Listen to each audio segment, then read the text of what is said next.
Hello everyone. आप सब कैसे हैं? मैं उम्मीद करता हूं कि बहुत अच्छे होंगे और अपनी पढ़ाई को बहुत अच्छे से कर रहे होंगे। मैं Akash Kumar Bhadana ICT virtual classroom में आपका बहुत बहुत स्वागत करता हूं मेरे प्यारे बच्चों। जैसा आपको पता है कि हमारी बेसिकली 8th क्लास है और 8th क्लास में हम लोग देख रहे हैं हमारे अतीत थर्ड जो हमारा पार्ट है, क्लियर है। और इसमें हम सेकंड जो आपका चैप्टर है, सेकंड चैप्टर को आप पढ़ेंगे, व्यापार से साम्राज्य तक की सत्ता स्थापित, कंपनी की कैसे आपकी सत्ता स्थापित हो रही है। और आपको पता होगा ये चैप्टर जो है मैं आपको थोड़ा सा पहले भी आपको पढ़ा चुका हूँ, क्लियर है। तो बहुत सारी चीजें इसमें ऐसी हैं जो बिल्कुल स्पष्ट हो जाएंगी और बिल्कुल साफ हो जाएंगी, ठीक है ना। ये हमको देखना। अब देखिए, मुगल बादशाहों में औरंगजेब आखिरी शक्तिशाली बादशाह थे। चलिए एक बार दोबारा से पढ़ा देता हूँ मोटा मोटा रूप, ताकि आपको रिवीजन हो जाए। ठीक, वर्तमान में भारत के एक बहुत बड़े हिस्से पर उनका नियंत्रण भी था।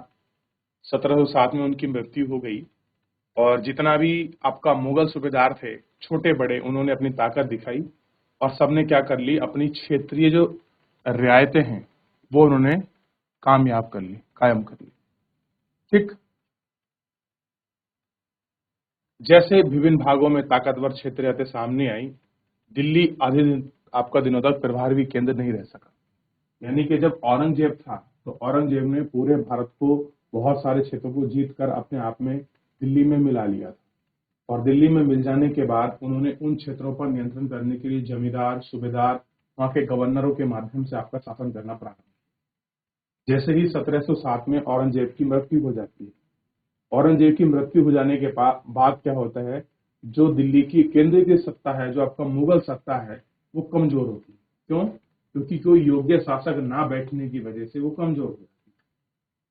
और जैसे ही वो कमजोर हुई तो जितने भी क्षेत्रीय पर लोगों पर जो लोग शासन कर रहे थे, वो अपने आप को ताकतवर महसूस करते हैं और दिल्ली से वो अपने आप को स्वतंत्र घोषित कर देते हैं। और ऐसे ही सारी चीजें धीरे धीरे होने लगती हैं। 18वीं सदी के उत्तरार्ध तक राजनीतिक क्षतिश पर अंग्रेजों के रूप में एक नई ताकत उभरने लगी। क्या आप जानते हैं कि अंग्रेज पहले पहले एक छोटी सी व्यापारिक कंपनी के रूप में भारत आए थे? कैसे आए थे? पहली पहल व्यापारिक रूप में, कंपनी के रूप में क्या आए थे? सबसे पहले वो भारत आए थे और यहाँ के इलाकों पर कब्जा उनकी में कोई दिलचस्पी नहीं थी। अंग्रेज जब भारत आ रहे थे तो उन्होंने कोई सोचा नहीं था कि हम किसी क्षेत्र को आपका कब्जाएंगे या उस पर अपना शासन करेंगे। ऐसी वो कोई थ्योरी या अपनी टेंडेंसी या अपनी विचारधारा के साथ वो लोग भारत नहीं आए। तो फिर कैसे हुआ कि एक दिन वो इतने बड़े विशाल साम्राज्य के स्वामी बन गए? और ऐसा कैसे हो गया कि जो व्यक्ति सोचकर ही ना आया हो कि उसे किसी क्षेत्र पर तो कब्जा करना है, और एक दिन पूरे इतने बड़े भारत पर, इतने बड़े विशाल क्षेत्र पर उन्होंने अपना कब्जा कर लिया, तो ये कैसे हो गया, ये भी हमको देखना है। और यही सब चीजों के विषय में हम लोग आपका जानेंगे भी और पढ़ेंगे भी। देखिए, मैं आपको रिवीजन करा रहा हूँ, वैसे हम लोग इसको पढ़ चुके हैं एक बार। अब देखिए, ये दिखाई दे रहा, ये इमेज को गौर से देखिए। इसमें एक आपको कैप्टन हडसन दिखाई देंगे और बीच में एक बुजुर्ग व्यक्ति हैं, उनका नाम है बहादुर शाह जफर। क्या है? ये हैं बहादुर शाह जफर और ये हैं उनके बच्चे दोनों, बहादुर शाह जफर। होता क्या है, जब 1857 की आपका क्रांति होती है तो 1857 की क्रांति के समय क्या होता है, जो विद्रोही सेना होती है और मुगल बादशाह बहादुर शाह जफर को क्या कर देती है, अपनी क्रांति का नेता घोषित कर देती है। और क्रांति का नेता घोषित करने पर अंग्रेजों को ऐसा लगता है कि जितना भी ये षड्यंत्र हमारे खिलाफ हुआ है, ये मुगल सत्ता इसमें लीन है। और क्या होता है, फाइनली वो बहादुर शाह जफर के जो दोनों बेटे थे उनको मार दिया जाता है और बहादुर शाह जफर को रंगून आपका, यानी कि ये जो जेल है आपका म्यांमार, हाँ, इसको भेज दिया जाता है कि इन्होंने क्या किया है, ब्रिटिश सत्ता के खिलाफ षड्यंत्र किया है। और इसी षड्यंत्र की वजह से क्या हुआ है कि सैनिक विद्रोही हो गए और 1857 की इतनी बड़ी क्रांति हो गई। ठीक, अब सबसे पहले थोड़ा सा इतिहास पर भी हम आपका नजर डालेंगे कि सबसे पहले व्यापारिक कंपनी भारत आई कैसे थी, क्या उसका दौर था, कैसे उसका रास्ता था। किस माध्यम से वो भारत में आपका प्रवेश कर रही थी, इन सारी चीजों पर एक एक करके हम लोग आपका गौर करेंगे और बहुत अच्छे से हम लोग इस पर बात करके भी देखेंगे। चलिए, कोई बच्चा है जो माइक लेकर आपके चैप्टर को पढ़ेगा? कोई बच्चा किसी भी स्कूल से?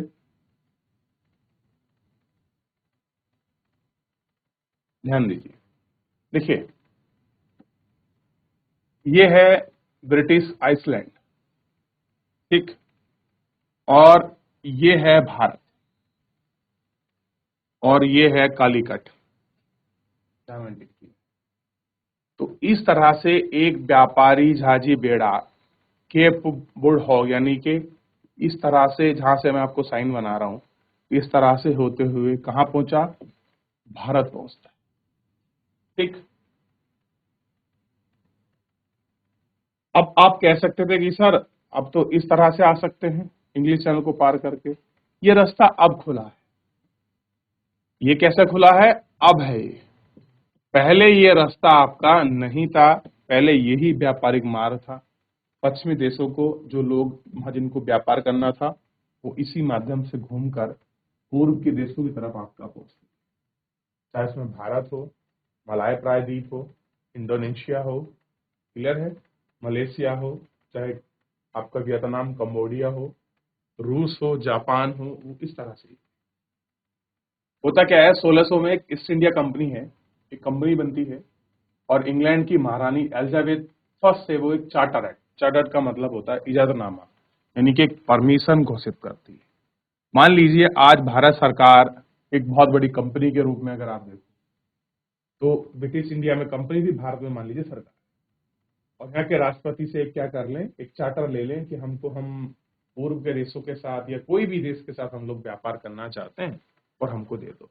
तो सरकार आपको परमिशन दे देगी, उसमें सारी व्यवस्था होंगी, कितने साल के लिए हम लोग आपका व्यापार करेंगे, किन आपका चीजों पर करेंगे, हमारा कमर्शलाइजेशन क्या होगा, कैसे हम अपना टैक्स चुकाएंगे, क्या हमको प्रॉफिट होगा, क्या सरकार को हम गिफ्ट, क्या आपकी वस्तुएं देंगे।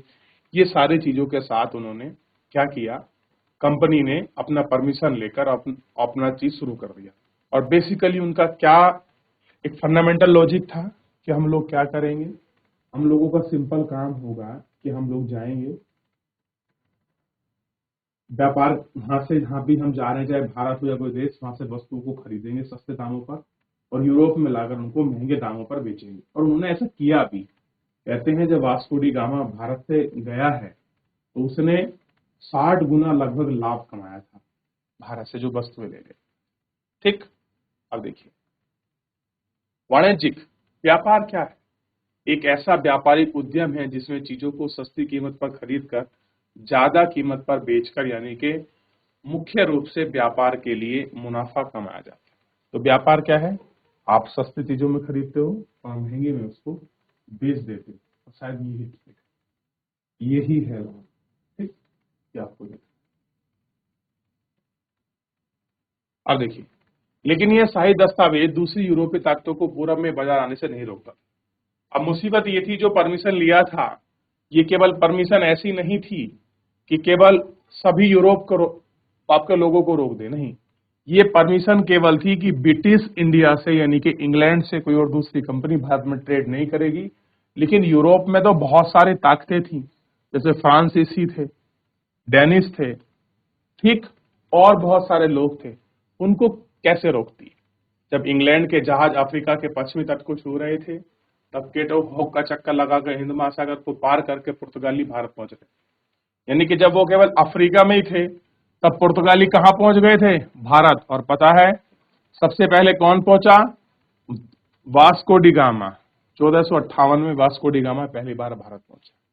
17वीं शताब्दी के शुरुआत तक डच भी हिंद महासागर में व्यापार की संभावनाओं को तलाशने लगे थे। कुछ ही समय बाद फ्रांसीसी व्यापारी ने भी सामने आए, और क्या हो गए इसके बाद? फ्रांसीसी व्यापारी भी आपके सामने आए। समस्या यह थी कि सारी कंपनियां एक जैसी चीज ही खरीदना चाहती थी। अगर आप लोग व्यापार कर रहे हैं और व्यापार में सबके व्यापार का जो चीजें खरीदने का अलग अलग है, एक्सपोर्ट इंपोर्ट, लेकिन सबके साथ मुसीबत क्या थी? सबको एक जैसी ही चीज चाहिए थी। और सब क्या व्यापार कर रहे थे? बेसिकली मसालों का व्यापार कर रहे थे सब।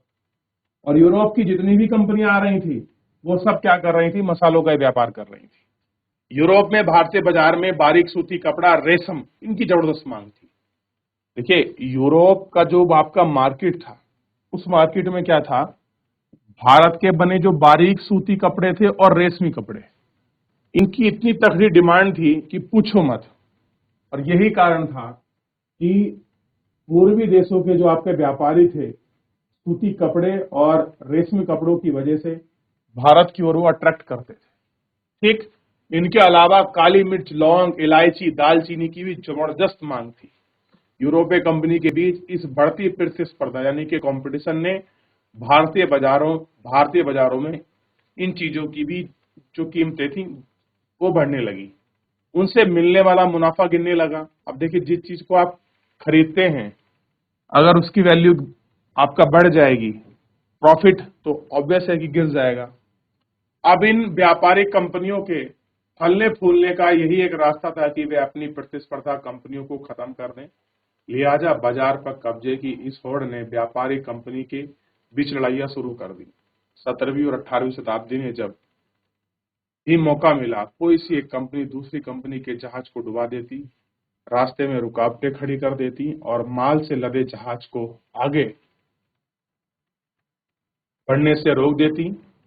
और यह हथियार की मदद से चल रहा था और व्यापारिक चौकियों को भी आपके किले की सुरक्षा दी जाती थी।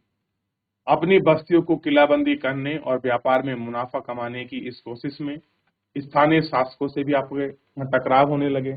अभी आपस में व्यापार कर रहे हैं तो जो जो लोकल शासक हैं उनके बीच में उनसे क्या होने लगे, उनके झगड़े होने लगे। इस प्रकार व्यापार और राजनीतिक एक दूसरे से अलग रखना कंपनी के लिए मुश्किल होता जा रहा था। आइए देखते हैं कैसे, यानी कि कैसे व्यापार को और कैसे राजनीति को अलग रखने की कोशिश कर रही थी कंपनी, लेकिन नहीं रखा जा रहा था। और स्थानीय लोगों के साथ कैसे दिक्कत शुरू हो रही थी, क्या कारण बना, अब हम इस कारण को पढ़ेंगे बंगाल के अंदर। बंगाल में मुर्शिद कुली खां के समय से ये सारी चीजें होंगी। ठीक, ईस्ट इंडिया कंपनी बंगाल में व्यापार शुरू करती है। तो सबसे पहले आपको ध्यान देना चाहिए कि जब ईस्ट इंडिया भारत आ रही थी कंपनी, तो उसने कहां से व्यापार शुरू किया। देखिए, ये कंफ्यूजिंग हो जाता है थोड़ा सा। कुछ लोग कहते हैं कि आपका कालीकट तट पर पहुंचे थे अंग्रेज। अंग्रेज नहीं पहुंचे थे, वास्तव में पुर्तगाली कहां पहुंचे थे, कालीकट पर। लेकिन जो अंग्रेज थे वो कहां पहुंच गए हैं, आपका बंगाल से वो अपना ट्रेड शुरू करेंगे। ठीक, और जो आपके पुर्तगाली थे वो कहां से करेंगे, कालीकट यानी कि केरल से। तो हर जितनी भी फैक्ट्री के लोग आ रहे थे या जितने भी लोग आ रहे थे वो सब अलग अलग जगह पर पहुंचे, वहां से व्यापार शुरू किया और बाद में आपस में लड़े भी हैं। देखिए, पहली इंग्लिश फैक्ट्री 1651 में हुगली नदी के ताप किनारे शुरू हुई। कंपनी के व्यापारिक यहीं से ही अपना काम चलाते थे। सबसे पहले कहां खुली, हुगली नदी के तट पर। और हुगली नदी को आप जानते हैं कि ये कलकत्ता का वो रीजन है आस पड़ोस का जहां से हुगली नदी बहती है। क्लियर है। और मैं आपसे क्वेश्चन पूछूं, ऐसा क्या कारण था कि उन्होंने हुगली नदी के किनारे ही अपना ट्रेड शुरू करा, दूसरी जगह क्यों नहीं करा। क्योंकि वो जहाज में लाद कर हुगली से बंगाल की खाड़ी में पहुंचते थे और बंगाल की खाड़ी से वो फिर कहां होते थे, आपका सीधा हिंद महासागर में प्रवेश करते हुए और वापस अपने ऊपर आपका चले जाते थे। देखिए, ये वाला रूट फॉलो करते थे। बेटे, समझने का मौका मिल रहा है, थोड़ा सा आपका समझ लीजिए। कल दिन को कोई आपसे पूछ लेना यूरोप कहाँ है, पूरे विश्व के मानचित्र में ढूंढते फिरोगे, यूरोप हाथ नहीं लगेगा। देश तो छोड़ दीजिए। देखिए, ध्यान दीजिए। अब वो कहां कहां ट्रेड कर रहे थे, अपना कलकत्ता में। और कलकत्ता में आपका बहती है हुगली नदी। ठीक, इसी हुगली नदी में वो क्या करते थे, अपनी नाव लगाते थे सामान लोड करने के लिए और अपने जहाज को कहां छोड़ते थे, बे ऑफ बंगाल में। क्योंकि आप जानते हैं, अगर आप भारत की स्थिति को देखोगे तो इस तरह का ये आपका प्रायद्वीप है, ये है बंगाल की खाड़ी और ये है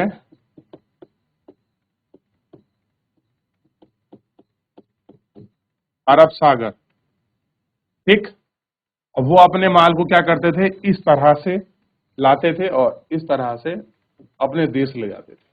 ये उनका क्रम था। ठीक, ध्यान रहेगा क्या था उनका क्रम, कैसे ले जा रहे थे वो।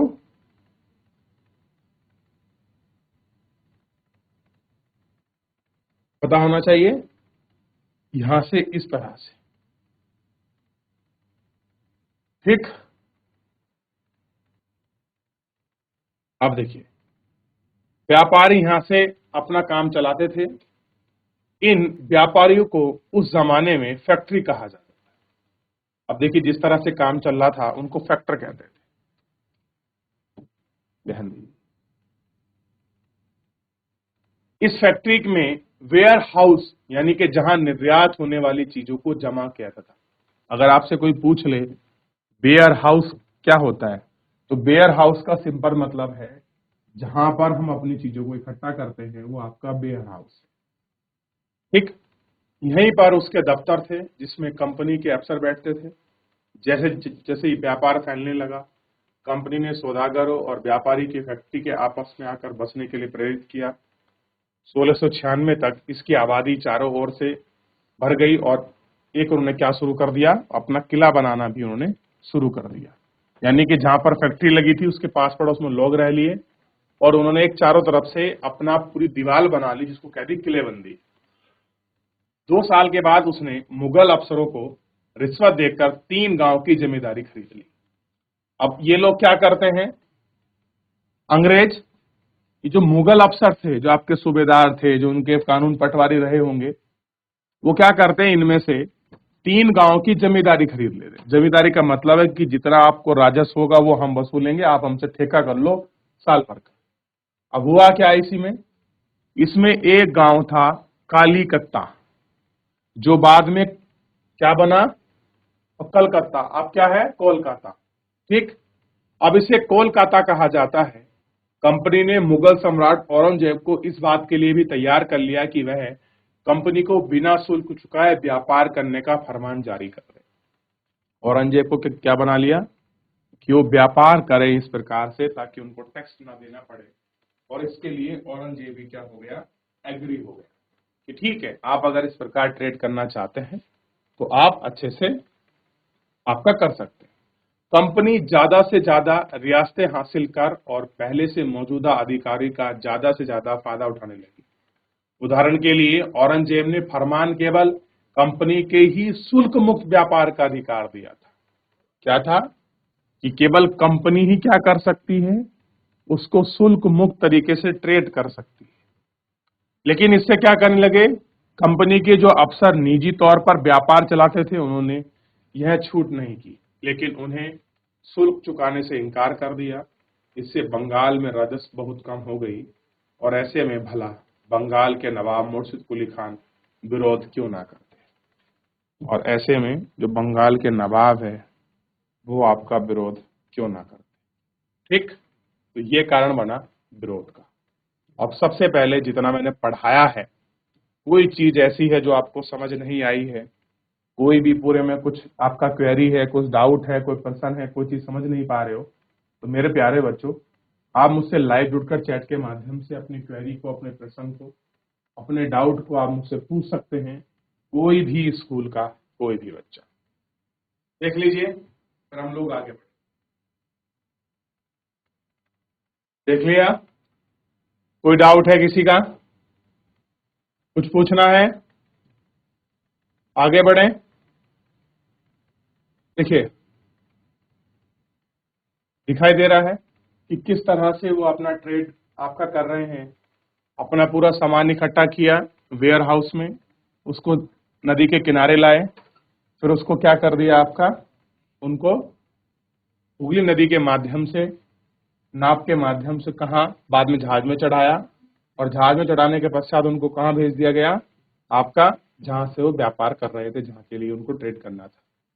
अब देखिए, व्यापार से युद्धों तक कि ऐसा क्या हो गया कि व्यापार शुरू करते समय आपके युद्धों की शुरुआत हो गई। तो ऐसा ही एग्जांपल मिलता है एक हमको, रॉबर्ट क्लाइव का। ठीक, और कह रहे हैं 18वीं सदी की शुरुआत में बंगाल और बंगाल के नवाब का टकराव काफी बढ़ गया। ऐसा हो गया, बंगाल और बंगाल के नवाब का जो आपका टकराव था वो काफी बढ़ गया। औरंगजेब की मृत्यु के बाद बंगाल के नवाब अपनी ताकत दिखाने लगे। उसी समय दूसरी क्षेत्रीय ताकतों की स्थिति भी ऐसी ही थी। मुर्शिद कुली खान के बाद अली बर्दी खान और उसके बाद सुजाउद्दौला बंगाल के नवाब बने। ये सभी शक्तिशाली शासक थे। उन्होंने कंपनियों की रियासतें आपका देने से मना कर दिया।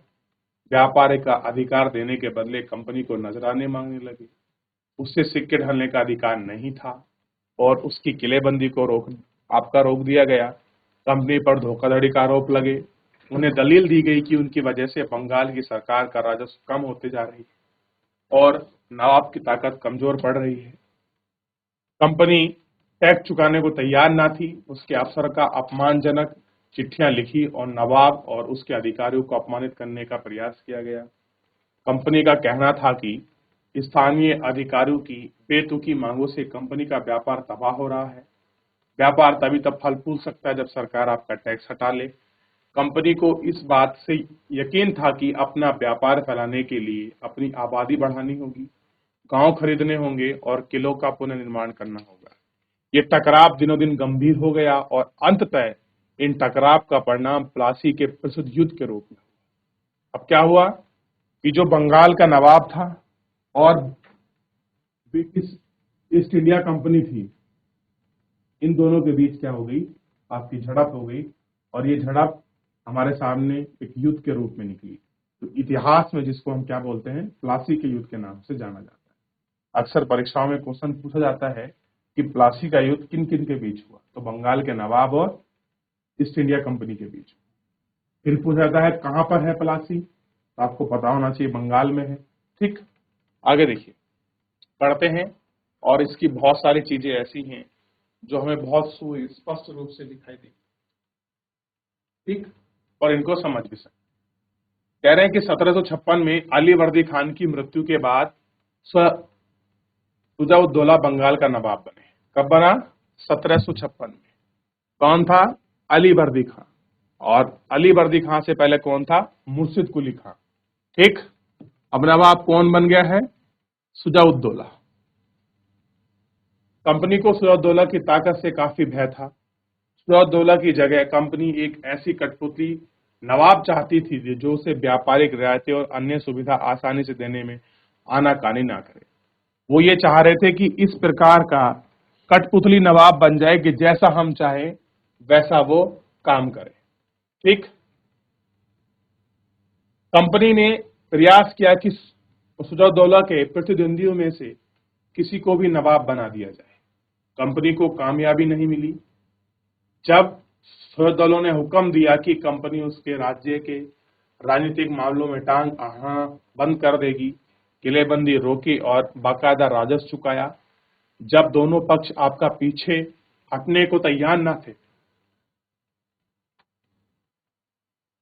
तो अपने 30,000 सिपाही के साथ नवाब ने कासिम बाजार में स्थित इंग्लिश फैक्ट्री पर हमला बोल दिया। नवाब की फौज ने कंपनी के अफसरों को गिरफ्तार कर लिया, गोदाम में ताला लगा दिया, अंग्रेजों के हथियार छीन लिए और अंग्रेजी जहाजों को घेरे में ले लिया। इसके बाद नवाब ने कंपनी की कलकत्ता स्थित किले पर कब्जे के लिए उधार का रोक दिया। कलकत्ता के हाथ से निकल जाने की खबर सुनकर मद्रास में तैनात कंपनी के अफसर रॉबर्ट क्लाई के नेतृत्व में सेना को रवाना कर दिया गया। इस सेना को नौसैनिक बेड़े की मदद मिली और इसके बाद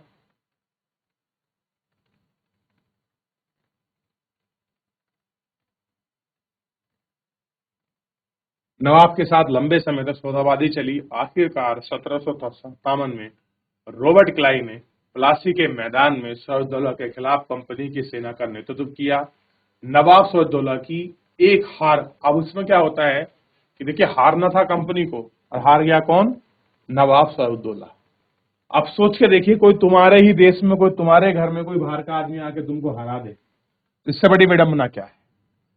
ठीक, उसके सेनापति में एक सेनापति मीर जाफर की कारगुजरी भी थी, मीर जाफर की टुकड़ी इस युद्ध का हिस्सा नहीं लिया। रॉबर्ट क्लाइव ने कहा कि वे अपने साथ मिला लिया। सुहेदौला को हटाकर मीर जाफर को नवाब बना दिया। अब जब उन्हें युद्ध जीत लिया तो सुहेदौला को हटाया और जो उसका एक अपना शागिर्द था मीर जाफर को क्या कर दिया, बंगाल का नवाब बना दिया। अब आप अब भी समझ सकते हैं कि कंपनी कितना तेज है। वो शासन नहीं चला रही है, वो अब भी नवाब बना रही है, क्योंकि वो जानती है कि अगर उसने सीधा शासन अपने हाथ में लिया तो यहाँ की जनता विरोध कर देगी और हमारा टिक पाना मुश्किल हो जाएगा। इसलिए हमको एक आपका कठपुतली वाला क्या चाहिए, नवाब चाहिए, जिसका चेहरा जनता करे और हम केवल अपना काम करते रहे। तो इस आशय से इन्होंने अपना काम किया। ठीक, ये फोटो है आपको सुजाउद्दौला की।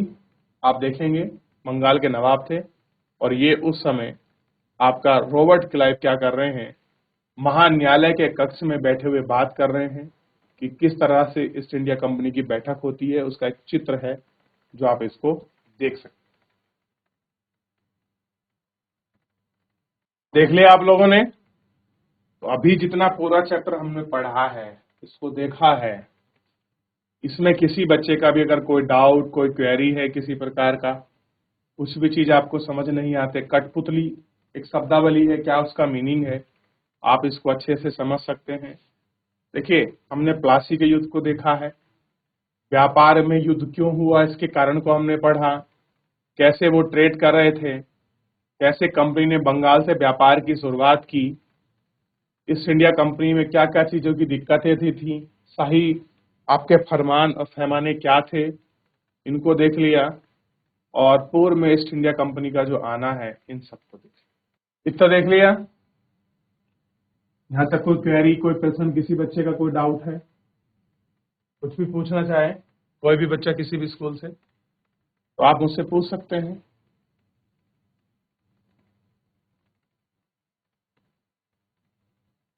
चलिए, तो नहीं है मेरे प्यारे बच्चों कोई डाउट? आगे बढ़ जाएं। तो सभी बच्चे ध्यान दीजिए कि आज जितना हमने पढ़ा है, आप सब इसको रिवीजन करके आइए, घर से अच्छे से पढ़ के आइए।